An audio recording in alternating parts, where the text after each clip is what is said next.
Hi, and welcome to Syrup Shots Gaming. I'm Tyler, and with me, as always, is Dave. Hey everyone, how's it going this week? It's going well on my end. Welcome back to the podcast. This podcast, Syrup Shots Gaming, like going to a diner late at night, it's probably a terrible idea to take a shot of syrup, but you know what? We're going to do this podcast anyway. Yep, like we did when we used to take shots of syrup. Yeah. Why did we think that was a good idea, Dave? Because we couldn't drink. Okay, that doesn't really answer the question, though. I know, but we're also the idiots who came up with the soda bong at a Halloween party one year. This is true. Yep. Oh. As we learned, Bubba Cola was a liquid. We didn't even get good soda for this.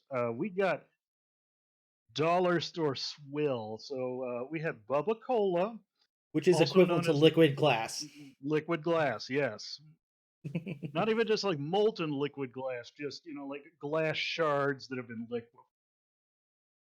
So it just would destroy your esophagus. But I mean, we had a lot of fun at that party, and We did. Good memories. good memories. I think my crazy neighbor at the time had plenty of his giant inflatable Halloween decorations molested that night. But I mean, what's gonna happen? Wild and wacky teens, Yep. I think we were in college, but I don't think we were out of our teens yet. I think we Yeah, were all that like I was 18, very 19. careful. I was very careful with my words there. Yeah. We were definitely still 18, 19, but we weren't in high school anymore. This is true. This is true. Uh, But this podcast is not about reminiscing. This podcast is about video games. well, it's also about reminiscing, but reminiscing about video games. That's true. That's true. So let's do some modern day reminiscing. Dave, what have you been playing? Okay. So for our listeners who have been listening, they know I've been playing Scarlet Nexus. Mhm. I finally got through the first playthrough, which took about 30 hours. And it was a bit of a slog at the beginning. And first off, I will fully start out with saying they give you the option at the beginning of the game to pick your character.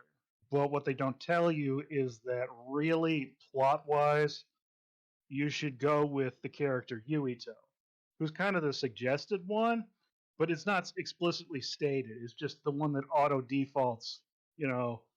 So, but I picked the other character, Kasane, and it's one of those where you got to play both stories to get the whole picture. Mm, And so there were parts of Kasane's story where I'm just like, what? This is kind of boring. What's going on?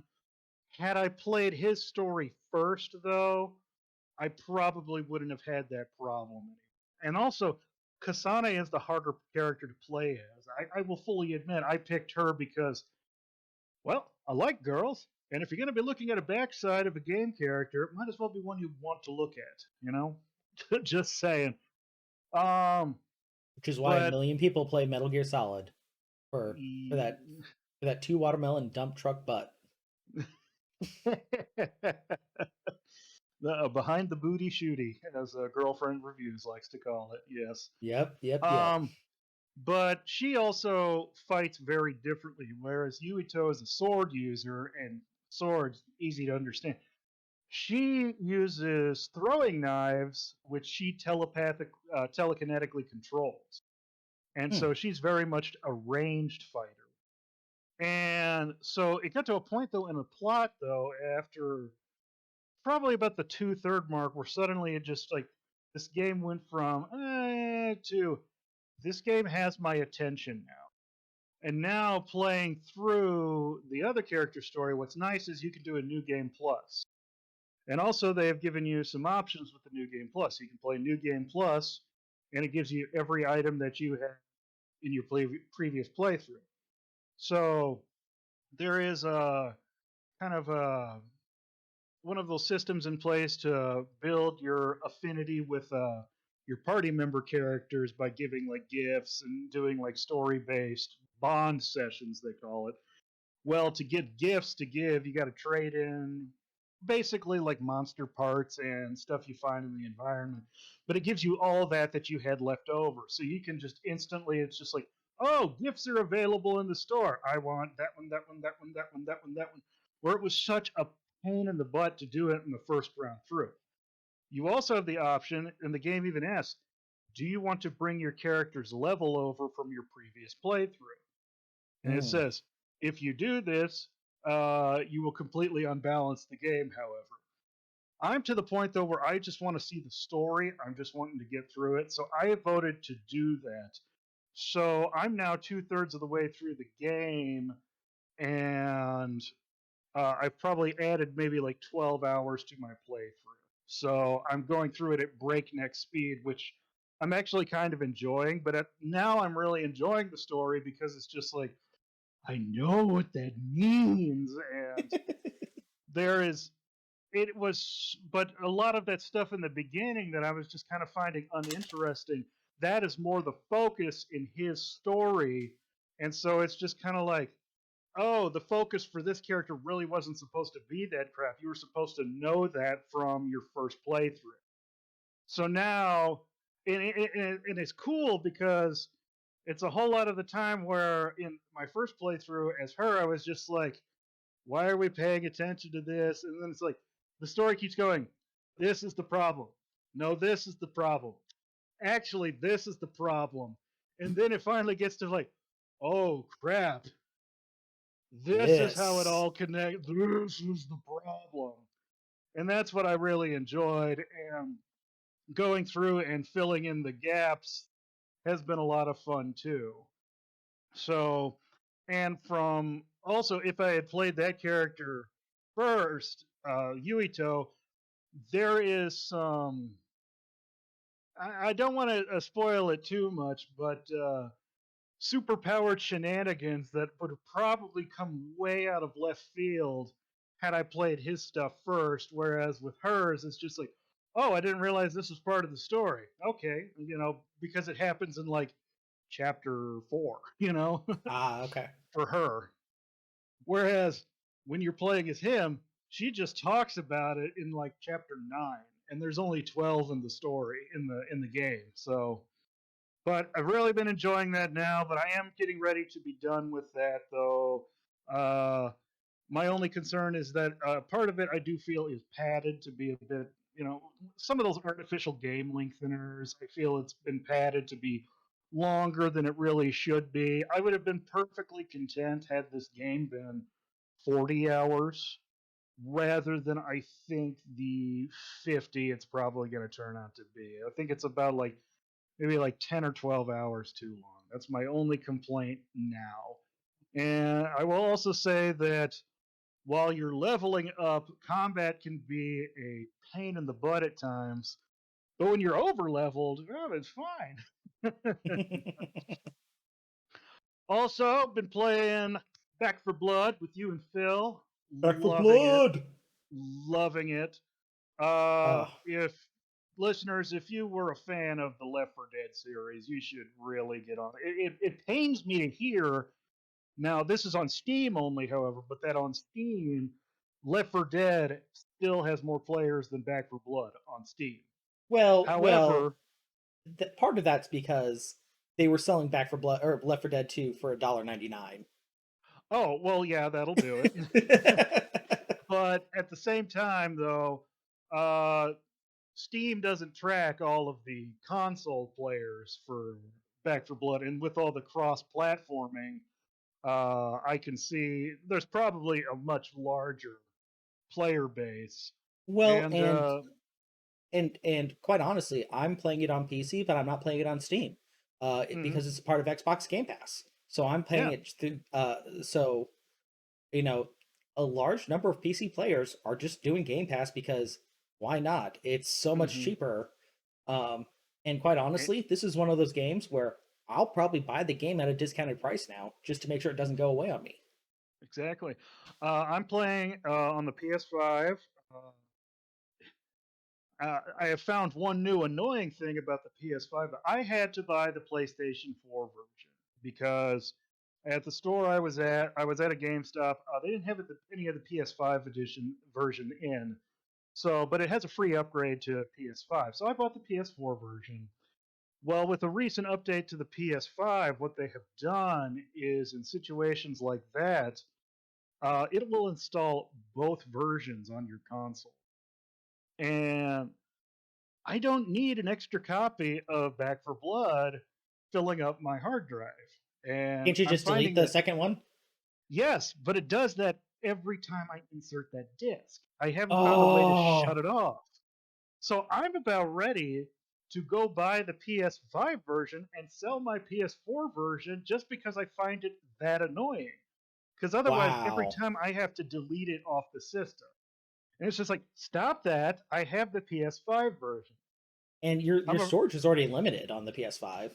Now, luckily, I have a external hard drive that I just put my PS4 games on. That's like 2 terabytes, and that's still got plenty of space. Now, it is downloading it to that, but at the same time, I don't need it on there. You know, I'd rather that go to something else.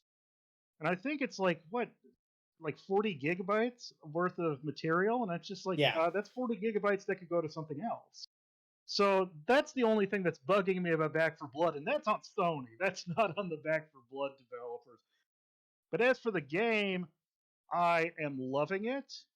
Uh, I just it is so glad to have. It really is, in truest definitions of the word, a spiritual sequel to the Left 4 Dead series. I'm so happy to have that back. I love having basically like special infected that are kind of hybrids of the old classics. Like we get a lot of that seem to be twos mixed into one. Hmm. So like, and what's even worse is that we still call them by the old names, and it's like Boomer over there, but it's just like, well, we know what that is. So Right, right. yeah, yeah, but oh, just like I mean, the new Stinger variant, which is basically a mix of the Hunter and oh, what was the acid? The spitter from Bitter, Left 4 yeah. Dead 2. It's like a mix of those two, and it's just like, oh crap. No, the liquor. Or was the liquor a different one? The liquor was from Resident Evil. Oh, okay. Yep, yep. Uh, so it was just great to have this back. I've read some articles though. Like I was reading one article, and it was just like, and every time inevitably the comparison comes up for Left 4 Dead 2. And I was reading one article, and the guy was like, the reason Left 4 Dead is better by comparison is that Left 4 Dead fully embraced its B movie roots, whereas Back for Blood takes itself way too seriously. And I'm just like, Oh, I'm sorry. Did he shut not? the hell up. I'm sorry. Did Yeah. they not play the level with the jukebox? Because Yeah. that was camp at its finest. No, I will admit there are some dark moments because we were playing last weekend, and Phil comes in, and we were in the area with the woman in The the RV. RV. Yeah. And she's talking about her husband going to sleep. Please don't wake him. And Phil says, I feel so bad for this woman. And I was looking around. I'm like, why does he feel bad for this woman? And I look up, and you know how they have in an RV, they'll sometimes have a bed over the driver and passenger seat area? Yeah, there's a dude's dead body up. And so I'm putting the visual storytelling together like, oh, that dude's dead. And then I put, oh, so Phil, you meant the dude here that's dead, right? And Phil goes, oh, that's way darker than I thought. I thought she was just talking to the plant like it was a Wilson volleyball thing from Castaway. And I'm just like, which would have been even funnier, actually. Oh, but Oh, I love visual storytelling elements like that. Just sometimes I'm rushing through a game and I don't see them, but then other times it's nice to slow it down. It's just like, oh, there's some good stuff here. mm-hmm. So that was a happy one, and I know some people are like the characters are annoying, and I'm just like, the 3/4 of what Holly says, I'm laughing Yeah, I find their dialogue to be quite fun. Yeah, witty banter. It's like a Marvel movie for me. That's what I Yeah. want. The only character that I'm not a big fan of is, I think his name is Alejandro, Okay. the new guy, the kind of younger guy in Oh the yeah, group. yeah, like the default one they give you. Yeah, I haven't played too much as Jim either, but at the same time, his thing is just he seems quiet. That's it. yeah. Now, Mom Oh, is, Mom is great. yep. Yeah, I want Mom to play Sarah Connor in the new Tomb Raider movie coming out. Because that's the vibe I get off of her. But Now, now one we've thing been I like loving about that. the yeah, and one thing Mm. I really love about these games that has a leg up over the Left 4 Dead games is the card and the modifier system.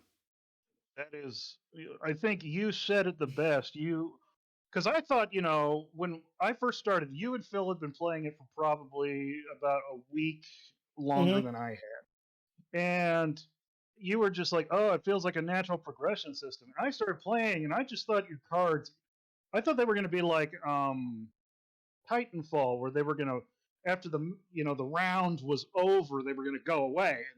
No, they Nope. stay with you. So you were Yep. just like, yeah, it makes it feel like you're actually having a natural character progression. I was just like, wait, they stay? Holy crap, this is awesome. And say what So, you will about the negative modifiers, but I feel mhm. like that adds tons of replay value Oh yeah, because because nothing's going to be the same. and nothing is more horrifying than when you get the fog modifier. Oh, the fog modifier. Oh, especially on that level we played it on, because that sucked. Yeah. Oh yeah. We also Visibility started one gone. out.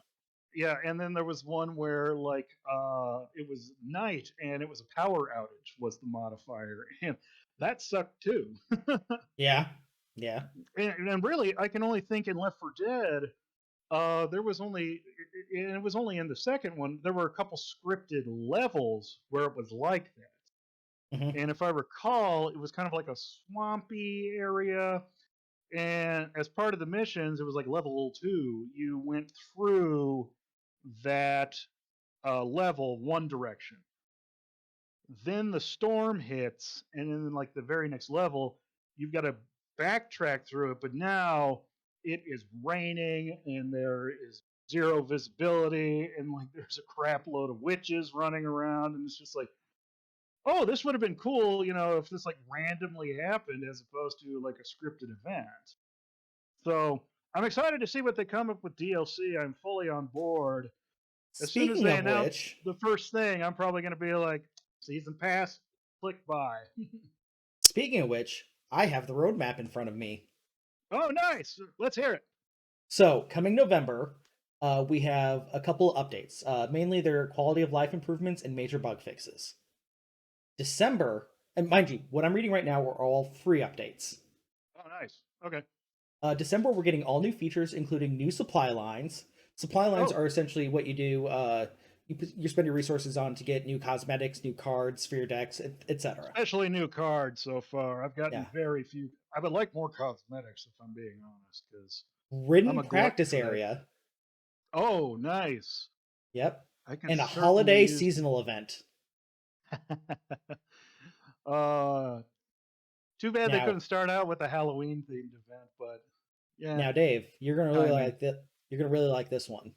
Yeah. Solo offline with campaign progression. Oh, nice. Uh, Nice. they're also adding a new card type and all new cards in December. Excellent. In Oh, 2022, they are adding a new difficulty, even though baby mode is what we're still on right now. we're still on baby mode. Yeah. um, new player cards, Oh, new excellent. corruption cards, All new right. co-op mode, Oh, uh, melee updates, and quality of life improvements. And all then right. the first expansion, which is part of the annual pass, is coming in Mm-hmm. 2022, which is called Tunnels of Terror. And Okay. it basically looks like It almost looks like the nesting room from Aliens where they had all the eggs, or from Alien where they had Oh, all. oh, the hive, the hive. Yeah. Okay.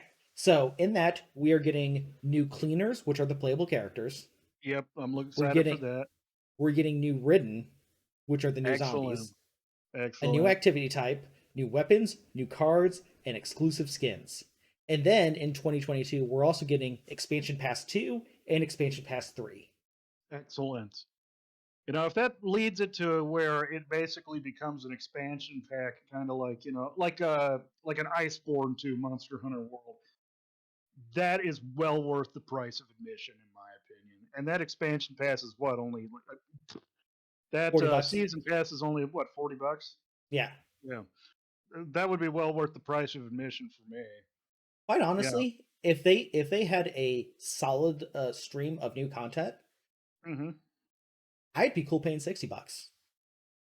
Yeah. As I long mean, as long as it's constant and you get as much content as you would like the base game. Just hmm in the big thing is it has to be new levels and new hmm gameplay modes and just things that mix it up.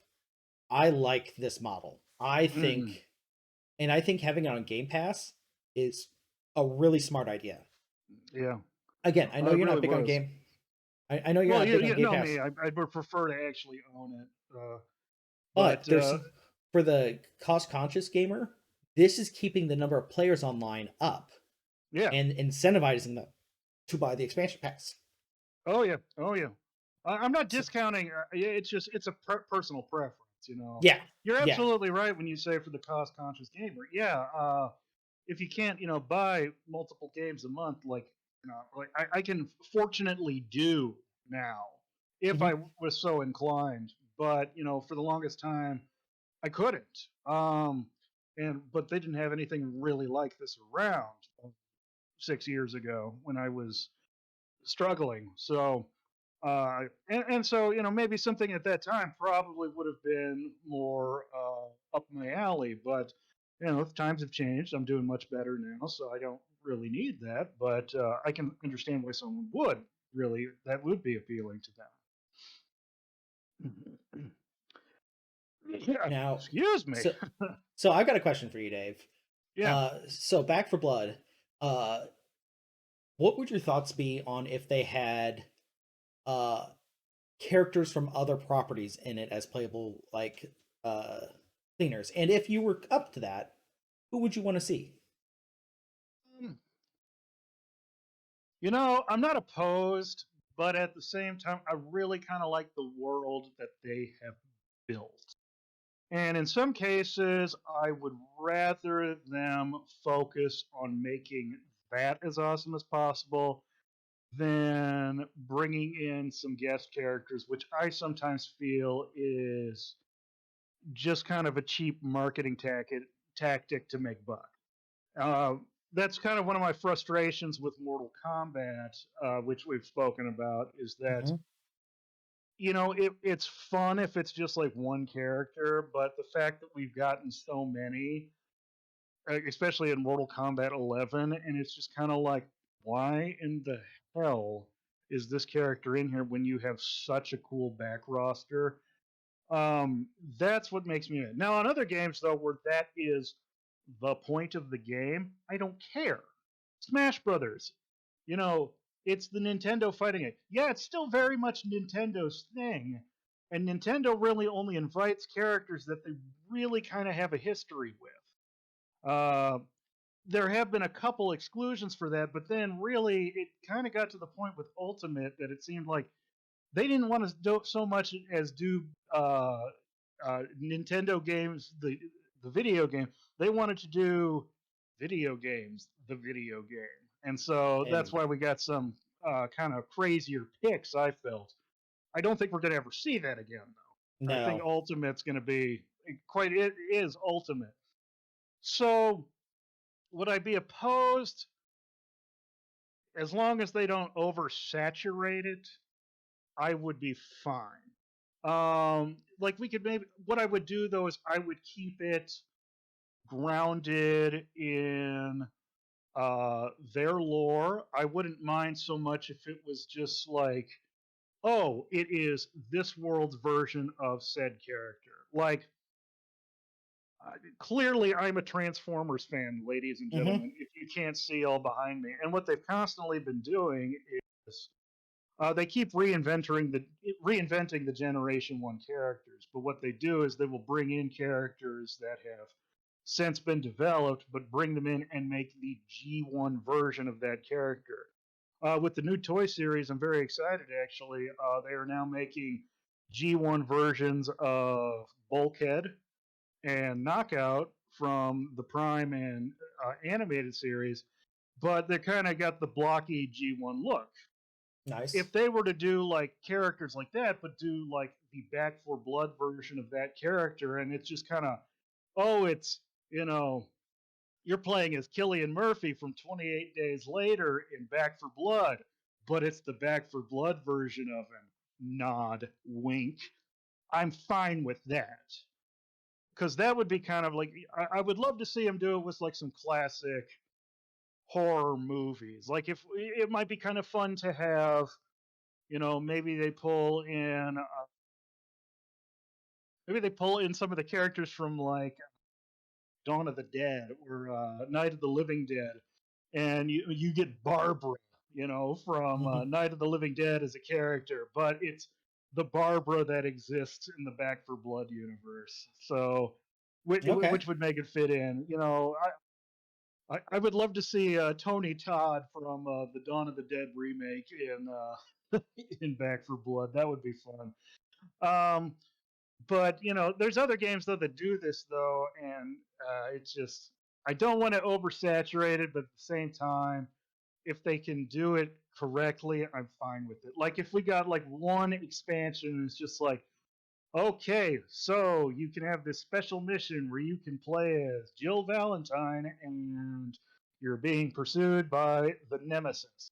And they just do that one, I'd probably be okay. So let me ask you this. Would it be better if it wasn't the actual character, but you just got their costumes? That I would be fine with. If it's just costumes, but it's still the character, that I'm all for. You can blow that out of the water because cosmetics are always optional. I'm perfectly fine with that. And I Nice. mean, I even love that in other games, like Street Fighter Five has finally gotten to be the game it should have been at launch, but they're adding in a lot of silly costumes, and so you got like the Capcom Classics collection, which is you got Cammy dressing up as Jill Valentine. You've got uh, Jury dressed up as Lilith from Darkstalkers, but they're just costumes. Ken is Yeah, got the Rathalos armor. yeah. And Armika, I believe, has the Kieran armor. Just silly Yep. stuff like that. That's fine. Yeah.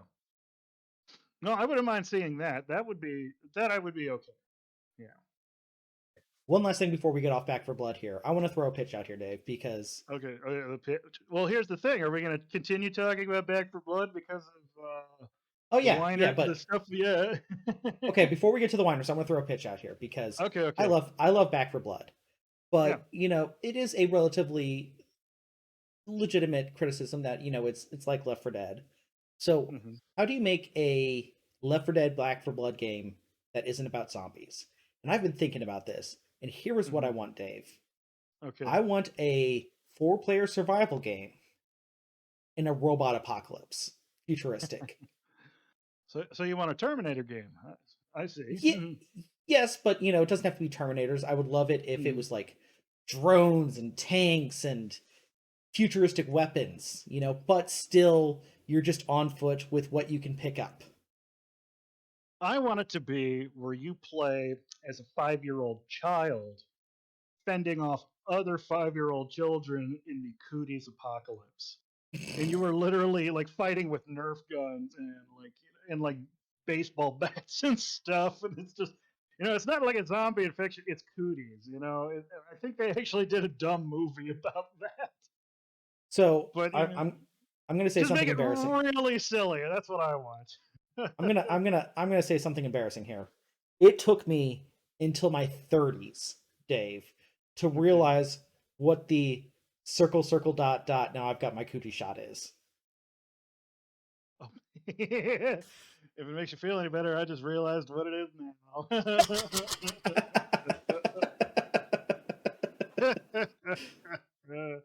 Oh, that's great.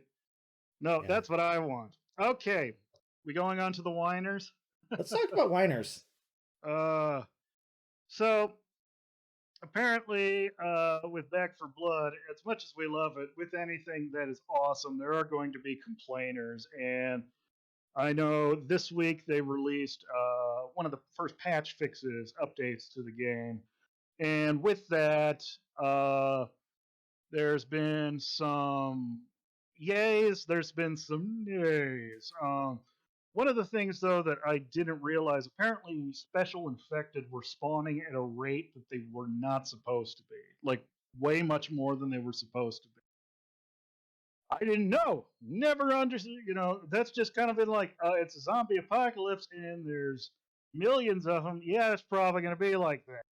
So, but apparently they also modified the damage output and like health on some of them. So now some people are like, the hardest difficulty is too hard, and I'm just like, it's a hard game.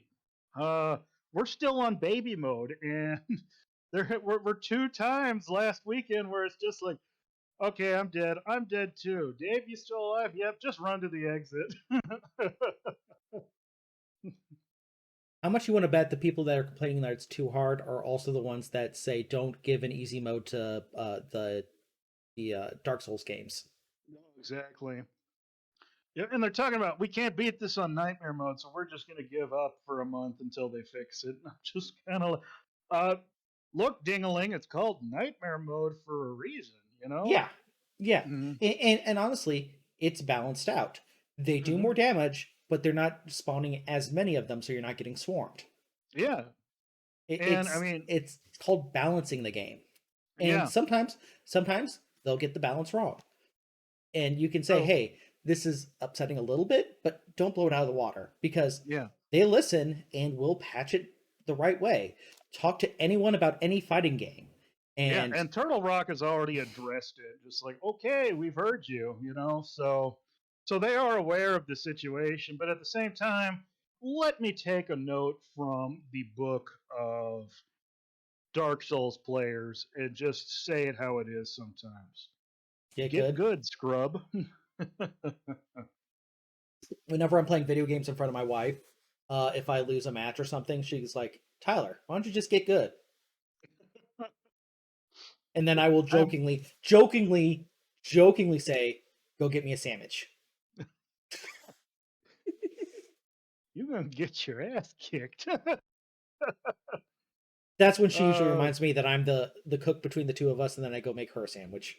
I get you. All right. Have you been playing anything else this weekend before we get on to the There, main topic? so there's the few things I've still been playing. Still been playing Hollow Knight. I started up. I haven't gotten very far yet in why am I blanking on the name of it? The- oh, Undertale. Oh, I Okay, really enjoyed Undertale. I'm enjoying it thus far, but I want to get a little bit further before I report on that one. The game I have been playing this week, though, that I Hmm. want to give a quick report on because you're probably not going to care much about it, Okay. is Forza Horizon 5. I have been seeing that you've been playing that, but you know me in racing games. That's like If the genre that I never got as good as I would have liked in and I want to preface this: the Forza Horizon games are it. much Hmm. more arcadey than the Forza Motorsport sport games. Okay.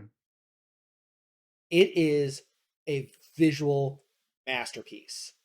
What they Hmm. have done graphically with this game, even on the Xbox One X, is astounding.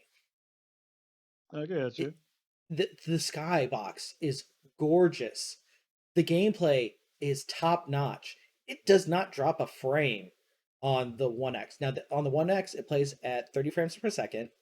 Hmm. I get a solid 72 on my PC when I'm playing it with my 49-inch ultra wide monitor. Nice.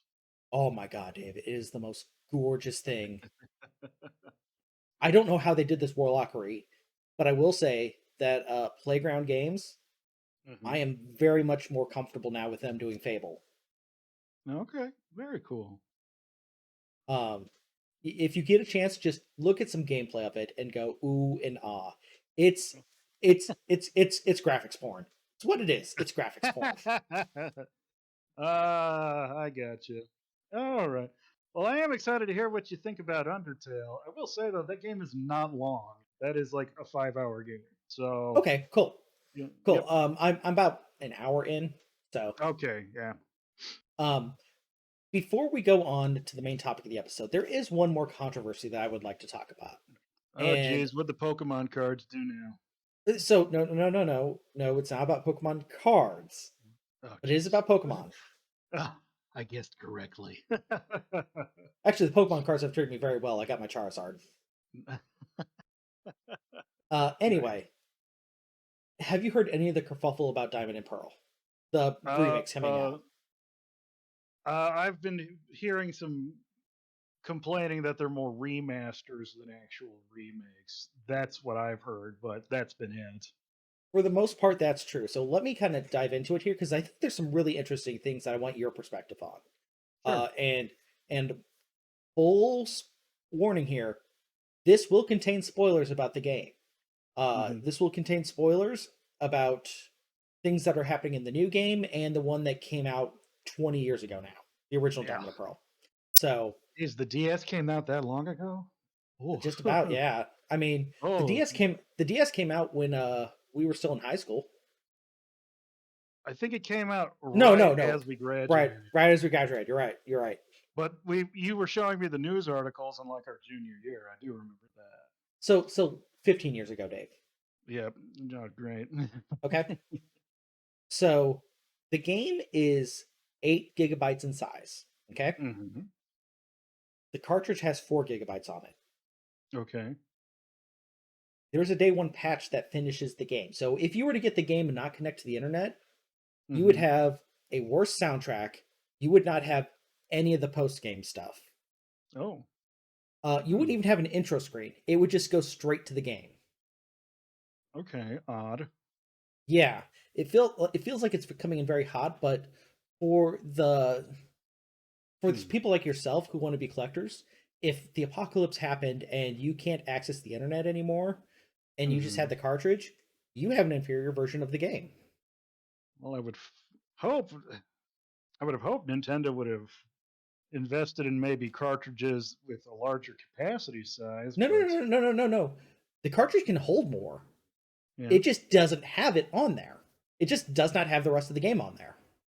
that's weird. Yeah, yeah, That's and very, oh, it's a substantial difference in soundtrack, Dave. okay. Um, Hmm. and like I said, none of the post game stuff, none of the legendary Pokemon that you can catch post game, which Hmm. they have added quite a bit. A lot of people were really upset because they were hoping for more of a Pokemon history real fast here.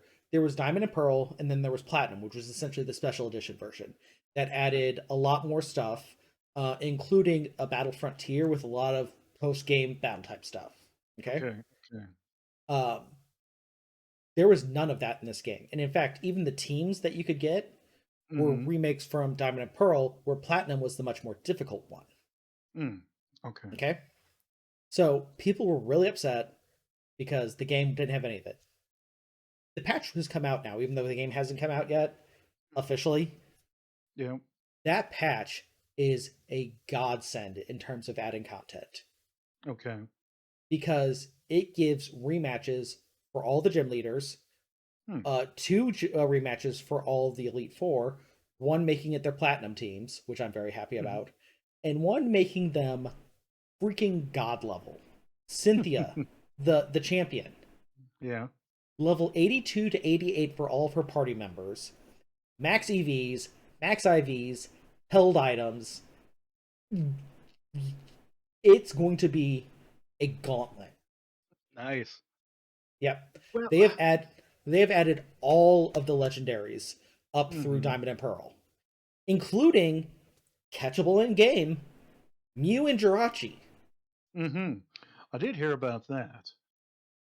So I'm it thinking it would not surprise me if Nintendo um, tried doing a platinum expansion in some regard. Whether they do that as downloadable content, I don't know. I'm wondering if what they're going to do, though, is a similar situation like they did to the Fire Emblem Fates Special Edition. Now, with Fire Emblem Fates, it was you either had to buy Birthright or Conquest. And then to get like the actual story, which is the third DLC campaign, you had to download it. And if you wanted the other game, you either had to buy the other cartridge or download it for like a discounted price. Or if you were lucky, like me, you could get the special edition, which had everything on the stupid cartridge. So I didn't have to do that nonsense. And it's making me wonder if in a year from now, when they're really working on like the post game content and DLC, if they won't do something like that and they will actually have a platinum cartridge. Because have they really had in recent memory a third game? Because that seemed to have been their pattern for years. They would do the two main, Mhm. better enhanced third version. And it did, red, blue, yellow, gold, silver, crystal. Crystal, Um, Ruby, Sapphire, Emerald, Diamond, Pearl, yep. Platinum, Hmm. and then you had Black and White, and then followed with that they broke tradition a little bit. Black 2 and White Yep. 2. Yeah, but they did direct sequels. They Yep, even, I remember, for Pokemon X and Y, they had trademarked Pokemon Z. They just never came out with it, and I think that's when that tradition kind of ended. kind of. So let me kind of fill in the gaps here a little bit. So Okay, all right, sure. that generation they didn't do Z, but they did a Mega Ruby and Alpha Sapphire, which Hmm. added all that content that would have been in Z, including new Mega Evolutions. Yeah, that's true. So And then kind of doing the direct sequel mentality. So it makes me wonder if they're going to do like that with this, but I don't know. Nintendo, I love them. They are absolutely beautifully creative at times, but when it comes to business decisions, it always seems like they are stuck, 30 years in the past in some regards. Now, in some other aspects, they're very much at the forefront of the art, but the business, and it's just kind of like, oh my gosh, could we stop listening to the, crazy conservative Japanese members of the board, stuff like this? so I want to throw one more thing out here. One more kind of controversy with this game, okay? Sure. So for every other Pokemon game coming up to this, there's always been two versions, Mm-hmm. but the actual code has been different for each one. Mm-hmm. This game, it is the exact same code. There's just a flag telling it in the code, this one's Pearl, this one's Diamond. Oh, I see. I got you. So they have, if I bought Diamond, Brilliant Diamond, it has Shining Pearl on there, but I can't play it. Mm-hmm. I Are see. they double dipping too much by having the two versions this time? You know, back in the day, I could understand it a little more because the idea was to trade and Hmm. do all of that. But and I still understand why they do that now. But with the advent of the internet, trading with like a link cable, that doesn't No, it's all online. It Yeah. actually the majority of my training happens on my iPhone now. Yeah. So in some respects, you know, heck, they probably could at this point now just release one version of the game, but it might be just one package, but you might be might be a surprise what you get in the box. Now that would probably tick some people off, but and it's just like, oh, the new Pokemon game came out. Which one am I going to get? Oh, I got the purple version. Neat. See, I want to take that one step further. I want it to be whenever you start a new game in the game, because you can only have one save file. Mhm. It randomizes likelihood of Pokemon where they're at, and which ones you can or cannot get. Oh, that would be interesting. Yeah, that would be perfectly good. And they've kind of done that kind of stuff before, especially with what was the butterfly Pokemon from X and Y that literally Uh, based on your geographic location had a different pattern on its wings. uh Bazillion, I think. I know which one you're I, talking about. yeah, But yeah, I can't remember the name. What? There's close to 1,000 of these guys now. I'm not going to remember them all anymore. yeah, hold on. I mean, it's okay, but it's just like, I mean, they've done stuff like that before, so why not do it again? Oh, I live in the Midwest America. I'm going to find Midwest America's Pokemon. That works. That would be great. That's actually a Um, really cool idea. Hey, Nintendo, you can have that one for free. I wish they would do that with some of the regional variants, like uh, Hmm. the new games. Sword and Shield are based in on Great Britain. I'd love it Hmm. if you did an evolution while you're physically in Great Britain. It would do the Hmm. Galarian evolution. That would be cool. That would be Uh, cool. but No, yeah, Nintendo, get on that. You can have that for free. Just name an Elite Four trainer, Dave, and name another one Tyler, and make him look like us. perfect, perfect. Yeah, All right. there we go. So before we get into our main topic, let's take a quick break for our sponsor, and we'll be right back. Sounds good.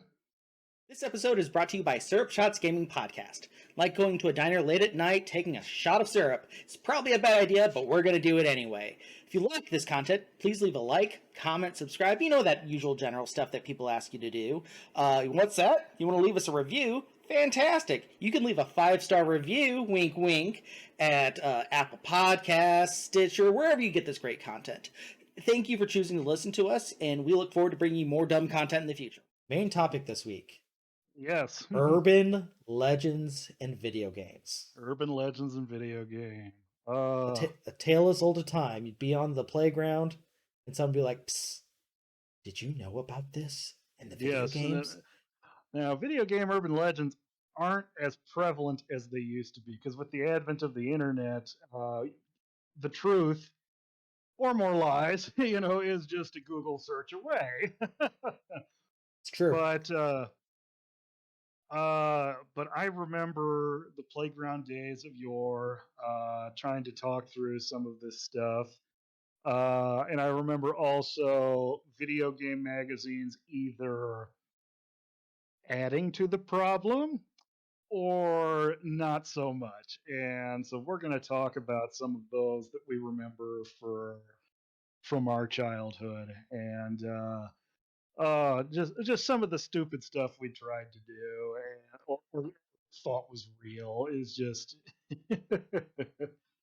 like in So, retrospect, yeah. so I'm going to go back a little bit here, because really, this all stems from Mortal Kombat. A Because lot of it, yeah. because Mortal Kombat actually had something that turned out to be true, which was Reptile. Yeah. So Hmm. once Reptile hit the scene, everyone was like, anything is possible, because to get Reptile, I believe it was double flawless victories all the way up to the pit stage, and then double flawless, and then a fatality on that stage. If a shadow was in front of the moon, If yeah. the shadow was in front of the moon, or just in general, if you were playing the Super Nintendo version, because it was wonk. Hmm. And then furthermore, I think that was inspired actually by the crappy original translation of Street Fighter 2, because in it, one of Ryu's win quotes was, "You must defeat to beat me, you must defeat Shenlong," and people were just like, "Who or what is Shenlong?" And really, what it was just a really crappy translation of uh, Shoryuken, which is his Dragon Punch, Hmm. and so people were starting to think it was a character. And then what happened also is further along, one of the instruction manuals to one of the home console versions said Shenlong was Ryu's teacher. So, there's just people are like trying to find the secret character Shenlong, and then it doesn't help that the video game magazines as April Fool's jokes are like, "Oh, how to fight Right. Shenlong." So I think Mortal Kombat was just like, what if we actually did that? And hence we got Reptile, and then the rest was history. Hmm. And then Street Fighter did eventually get in on that with one of the revisions of 2, which made Akuma the secret boss character that you could fight. And yeah, it just things have since like compounded on that. And but back then, without the internet to tell us how to do these things, it was always word of mouth, and or your that one kid who had an uncle that worked at Nintendo that wasn't really that. I want to grab something really fast here to add to this.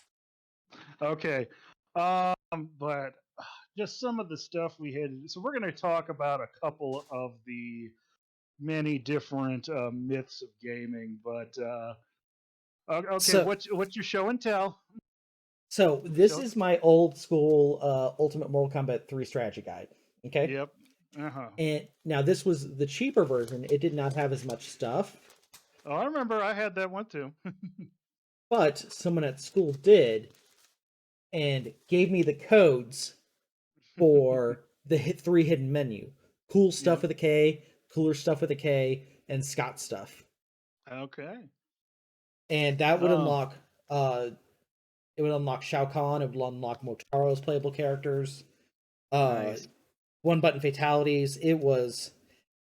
That's the kind of craziness things that you never think you're gonna see. hmm So Um.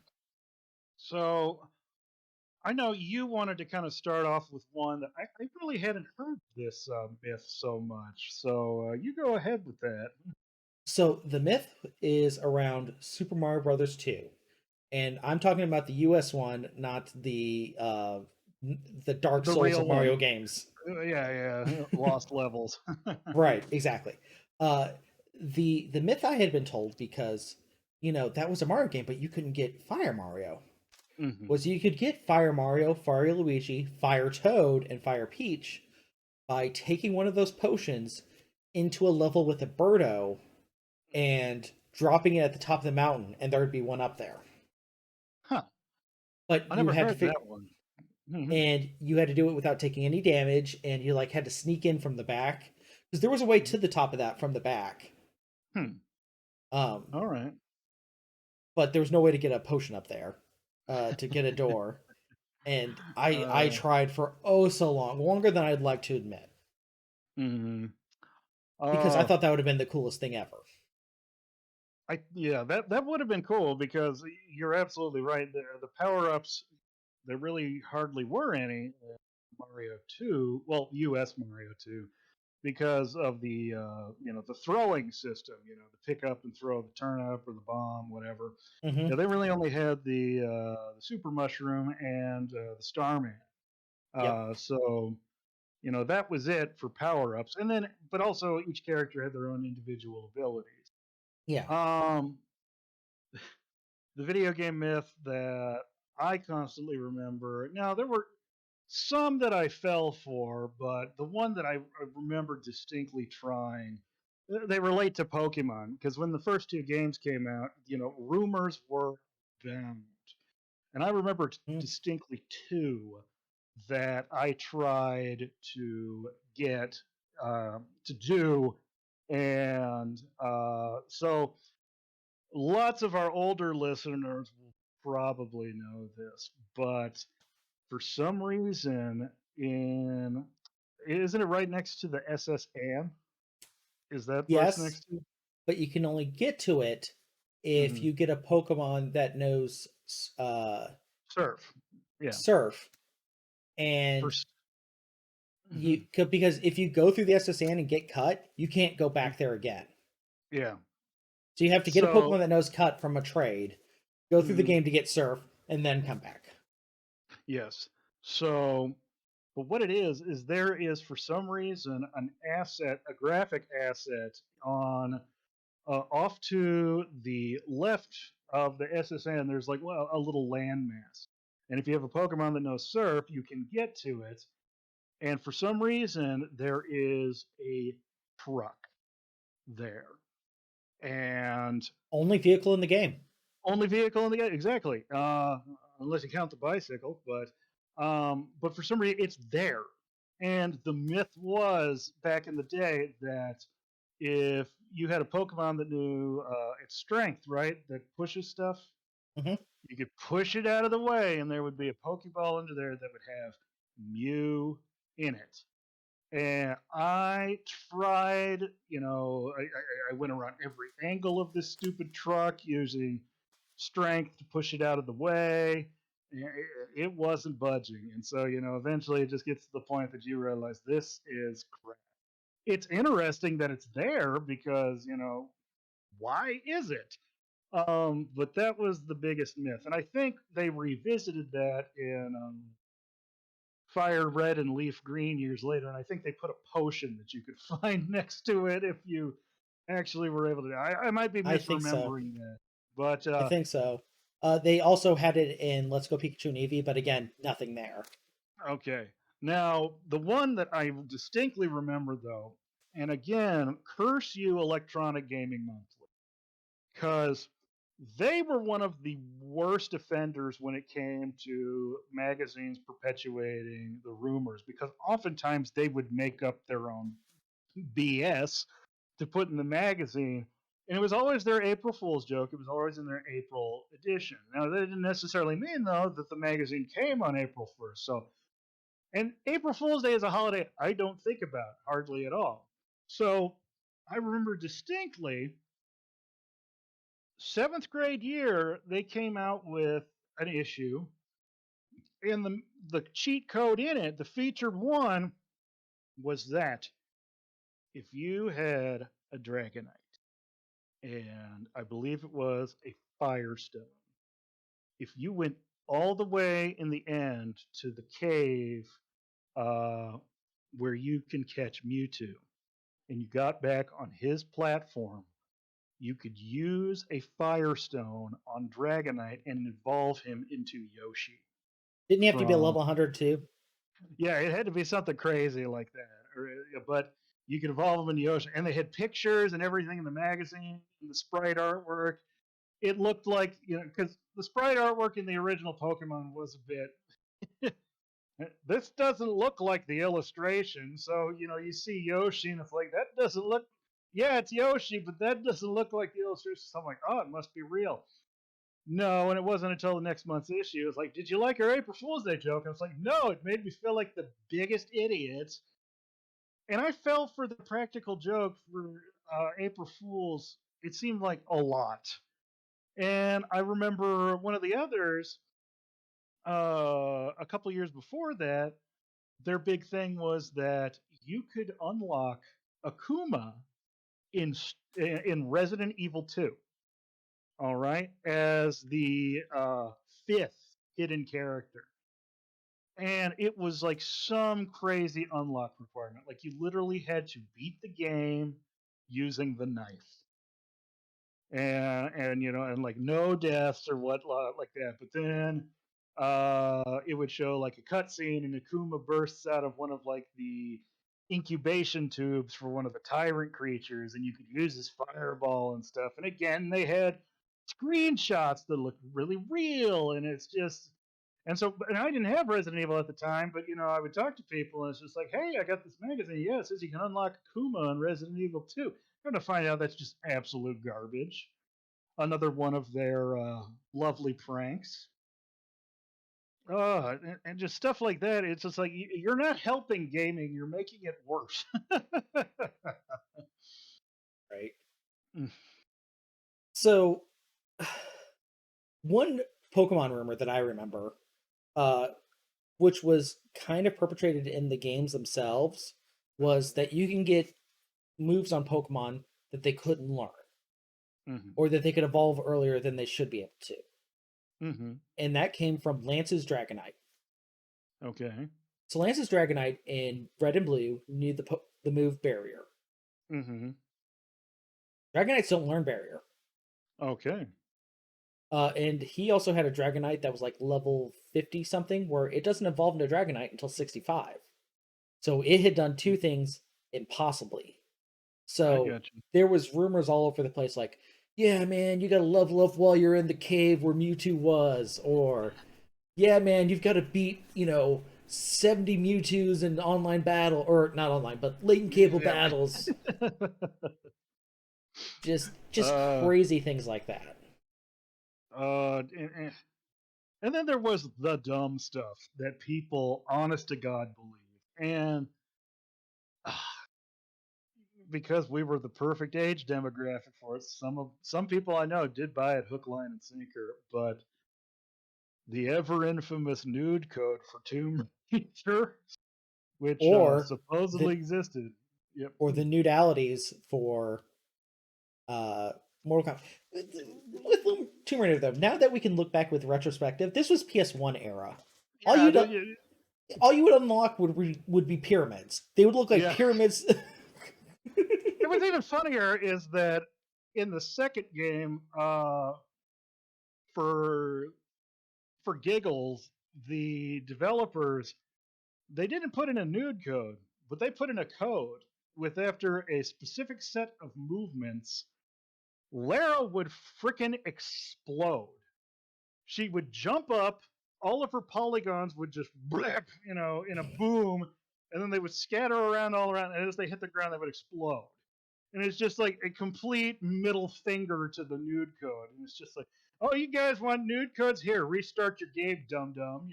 And and then what's even worse, you had these cheat code devices. I specifically remember them because I had GamePro magazine and Electronic Gaming Monthly for years. Mhm. Because I think my parents were just happy I was reading something, so they were very happy to pay for that for me until I hit about like my freshman year of high school, and then it's just like, David, you need to pay for your own money with this stuff, and it's just like, we'll only pay for I one. I'll keep Nintendo power. And so, but one of the devices they were advertising was a new cheat code device. It wasn't Game Shark, uh, but it was one that specifically, it had an ad, and all you saw was a ponytail that looked. It was a woman clearly walking off a white blank page. You okay. saw the ponytail that was clearly Tomb Raider 2 Lara's. You saw the curvature of a buttock and then a leg, and then like the ad for it, it was just like a new cheat code device. I don't even think this stupid thing came out after this ad came out, because I think IDOS sued them into oblivion most likely. Probably. But they were just like, the new cheat code device is allowing da da da da da da da. And then I remember specifically the tagline for this stupid thing was, "Oh, and by the way, those nude codes, we're working on them." Oh, what? Lies and slander. Yes, yes. And again, it's so, just because how horned up teenagers can be at times. But again, PS1 graphics. All right. Uh, it's just so stupid in retrospect, and it's just like, and I remember playing Duke Nukem at my aunt and uncle's house one time, and my cousin had it though, and he was significantly older than me. He was well into his teens, almost graduating high school by the time I was like 12. And we were talking about video games, and we were talking, yeah, Dad managed to get us a copy of Duke Nukem from one of his work buddies. Now, Dad had gone on, though, because Duke Nukem for PC at the time had a parental mode where you could go in and shut off a whole list of crap. All the fun And he's stuff. just all the fun stuff. So he had Duke Nukem, and he's just like, "Oh, if you guys want to play, I got it on my computer." He did not have parental mode on, and I just remember that like blowing my mind at 12 years old. It's just like pixelated boobies, and just but in retrospect now, it's just like, this looks like garbage. Right. It's kind of like the Family Guy episode. Hey, Chris, there's two rocks outside that look like boobs. So I remember that one specifically. I'm trying to remember other So urban. another big one was Melee with Sonic and Oh, Tails. and We had Electronic Gaming Monthly was responsible for that too. Yeah. Now, they just saw the future with that one. oh yeah, yeah. Nintendo actually went, hey, what if we decided to Did start this. making video games? Um, I do know, I'm pretty sure, about like 90% sure though. But what was it? Like you had to defeat what, like 20 opponents in Cruel In Melee Cruel mode? Melee, which Yeah. for our younger viewers, if you are Hmm. any, Hmm. Cruel Melee, it lives up to its name. It Oh, yeah, it was did. it was relentless. If you could Hmm. KO 5 people, you were Yeah. god You tier. were, yeah, you were a legend player. Yeah, But I do know, I think that they had ticked off enough people, maybe ticked off enough people, or what they did though was they actually then held a contest, and like the next month, and it was if you actually could KO 20 people in Cruel Melee and send in a screenshot, they would send you like a copy of I, I think Sonic Adventure 2 not Sonic Adventure 2 Battle, was that it? yes, yeah. Yeah, that was coming out soon, and I think they would send you a copy of that. So, I mean, and that's one thing. If it's a silly thing, and then it's just like, oh, it was actually part of our contest. If you actually managed to do it, here you Right. go. That's fine. But at the same time, I do distinctly remember because it was a little bit before. It was a bit before the time I had reliable internet. And so, I remember talking my freshman year of high school. Wait, no, it would have been sophomore year. Sophomore year of high school, and hey, you can unlock these guys in Smash. But it was before like we had the really reliable websites that we have now. And We had message boards. yes, we had message boards, and message boards was how I found out. I remember when Melee came out. I was hanging out with our old friend Adam, and we were just enjoying the game. And it was still at the time though where the internet in my home was spotty, and it was still a dial-up connection. And so, God help you if your parents were on the phone, your landline. Uh, but I got on and found the list for characters that were going to be secret in Melee. And I just remember being at first kind of disappointed because I'm reading this list, and I think it was just slightly before the game came out. And I'm thinking maybe someone had gotten the Japanese copy. Hmm. So I remember reading like Roy, Marth, Mr. Game and Watch. Who are these people? And others I'm reading, I'm like Young Link, Pichu, Mewtwo. Okay, that makes sense. But then I read those three and I'm like, okay, this is BS. And I distinctly remember I finally got Melee. I was so excited. I was playing it with Doug downstairs. And it says, new challenger approaching. And it's Marth. And it blows my mind. I have no idea who this character is, but it's this blue haired swordsman dressed like a complete badass. And it's just like, me and my brother were talking, who is he from Castlevania? Does Nintendo own Castlevania? I don't think they do. Maybe, and it's just, and then finally it's just like, congratulations, you have unlocked Mars from Fire Emblem. Fire Emblem! I have What's heard that? of that. But it was just one of those things. It's just like, oh, that's one of those brief mentions they've had in Nintendo Power. It's just like, oh yeah, that's that game that never came out in America.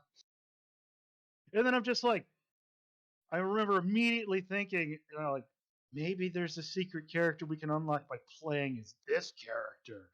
And so we do that, and I know my parents are screaming, dinner time! And Doug's like, come on, David, we gotta go for dinner. I'm like, okay, you go up there and stall. Just stall. And then sure enough, after I beat with Mark, we got Roy. And it's just like, who's this guy? Also from Fire Emblem. And then I had to go up and tell my friend, I was right. There was another character. Who is it? Roy. Who the hell is that? Roy's our boy. Yeah, Roy's our boy, and now we have. Well, I don't know if we have ever gotten the one that Roy was particularly in, but we now have the remakes of the original Fire Emblem. They re-released it, the original on the Switch, and really that birthed the Fire Emblem fan base in America. And it was just some of those playground rumors, and that's one of the cases where it turned out to be true. This website wasn't pulling my leg, and then when I finally saw what Mr. Game and Watch was, it clicked, and I'm like, you got me. And then the more I played at him, the more I'm just like, oh, this is the Jigglypuff of the game, the joke character, the one that's just in there for fun.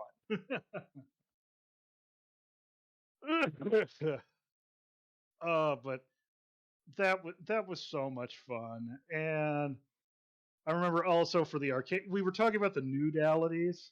Mm-hmm. I remember, that like there were some rumors for like a switch on the back of the arcade machine to get some of that crap, and it doesn't help that Midway Games at the time, because Ed Boon is king of the trolls. Oh, 100%. He is literally like a goblin king in his throne in Chicago, and I know he would insert stuff into the games, like there was like, for like Mortal Kombat 3, the secret character was Cyborg Smoke, right? For the vanilla Mortal Kombat 3. Yes. And I think he would drop down on occasion and he would be like, Ermac who? Just like, you. Toasty! Yeah. So there were definitely fun times to be had, but at the same time, like trying to turn Dragonite into a Yoshi did make me feel like a significant idiot at times. And it's just Right. the stuff we would do or try. And then there was other weird things that you could find out. I distinctly remember Tips and Tricks magazine.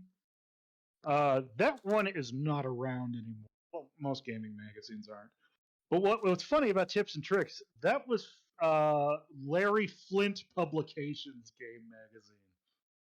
So, Penthouse Magazine's video game Right. magazine.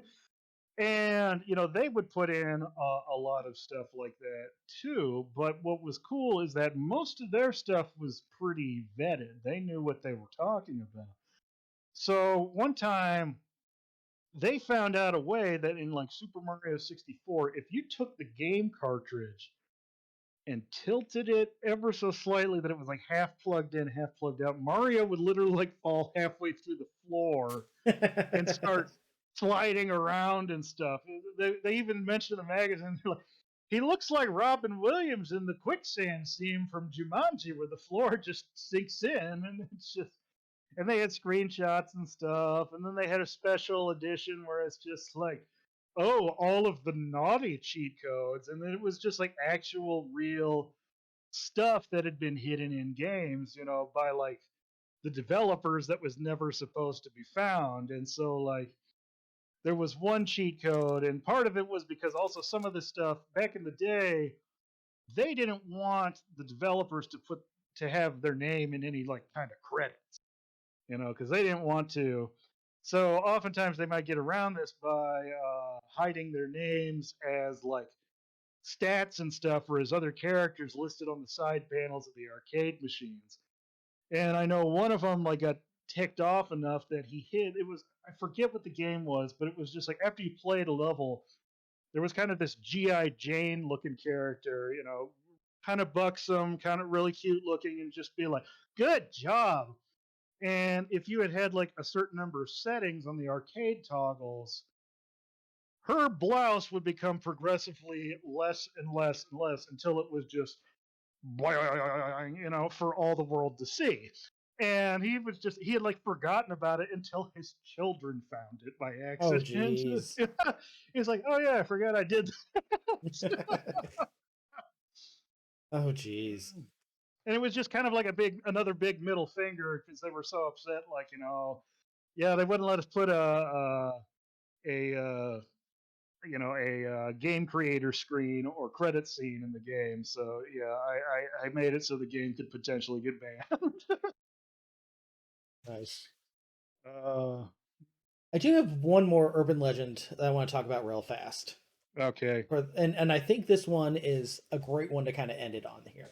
okay. All right, it's not one of the stupid creepypasta ones that we haven't discussed, is it? Okay, Nope. okay, because we could talk about the haunted Majora's Mask cartridge and other stupid stuff like that. Or how the Lavender Town music in Pokemon made people want to kill themselves. Oh, is that the one you want to talk about? No, no, no. That's Oh, another one okay, that but yeah, you're right. That was one of the stupid ones. no. Or the Haunted Majora's Mask one, Ben drowned, and then come to find out it was just like some guy's crappy web series, fan fiction that he made. No, the urban legend I want to talk about is one that every kid believed, Dave. Everyone. Even if you don't Okay. if you know if it's not true, you still believe it. And that Do we still is do it to this day? no, because we don't use cartridges anymore. Uh, well, we Blowing into do. the Okay. cartridge. Yeah, and I actually now know what it is. We thought that blowing the cartridge would clean out the dust, and in some aspects, yes, that is true.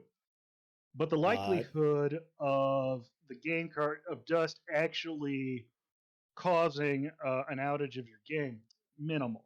It was actually pretty minimal. What it was is because, and you've seen it, there's literally like a grip inside the system, and when the cartridge goes in, it clicks in. On that grip are all these metal tabs. All of those connections have to connect and be solid.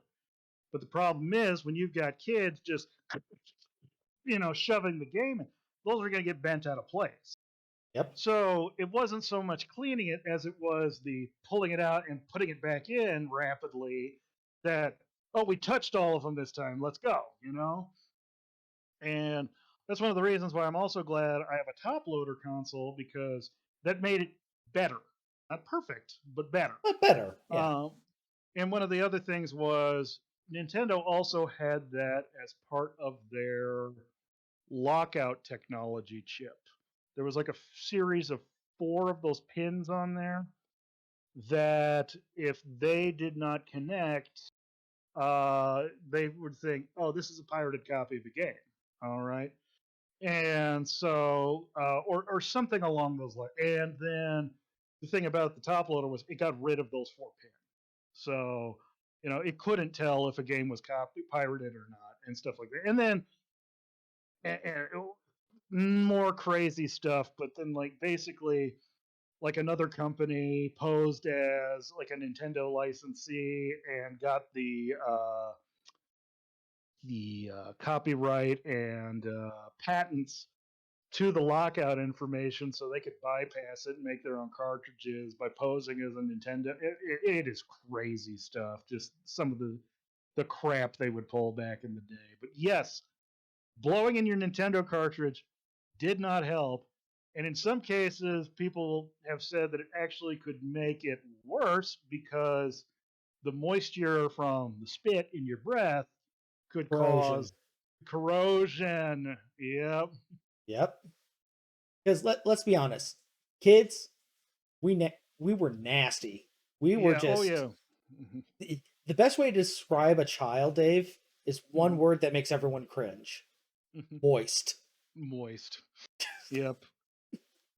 When I taught the little kid, I taught K1, 2, and 4 for 2 years. And people would be like, "Oh, kindergarten, that must be so cute." No, they're not. No, Nope. they are not. After the first 2 weeks, when the parents stop trying to dress them up to impress the new teacher, they're not cute anymore. They're nasty little disease goblins. The snot runny noses are just, oh my god, it is so gross. And then you're just like, yeah, and that was me blowing in the Nintendo cartridge, snot boogers, everything right in there. Yep. Good times. Good times. Good times. Disgusting. Disgusting good time. Disgusting. We killed many a Nintendo game with that. It's true. Yeah. All right, Now and the with answer that, is rubbing alcohol and Q-tip. that is Uh, true. Well, Dave, I Nasty. think that's another successful episode. Very much so. Anything coming up you want to talk about? Uh, I finished my arms painting, so I'm now working on Vatron paintings. Nice.